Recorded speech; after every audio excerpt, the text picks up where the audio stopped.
தமிழக வெற்றிக் கழகத்தின் தலைவர் விஜய் பிரசாந்த் கிஷோரை சந்தித்தது தமிழக அரசியலில் பரபரப்பாக பேசப்பட்டு வருகிறது. இந்த நிலையில் தாவேகா மற்றும் நாதாக நிர்வாகிகளிடையே வார்த்தை போரும் வெடித்திருக்கிறது. இதனால் சோசியல் மீடியா பக்கம் மாறி மாறி அர்ச்சனை செய்து வருகிறார்கள் இரு கட்சியினரும். செய்யாறில் இன்று செய்தியாளர்களை சந்தித்த சீமான் தனக்கு தேர்தல் வியூக வகுப்பாளர்கள் தேவையில்லை எனவும் அதெல்லாம் பணக்கொழுப்பு இருப்பவர்களின் வேலை எனவும் பேசியிருந்தார்.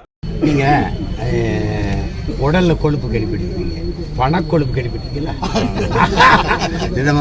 உனக்கு வாய்க்கொழுப்பு அதிகம் அப்படின்னு சொல்லுவாங்க பார்த்தீங்களா?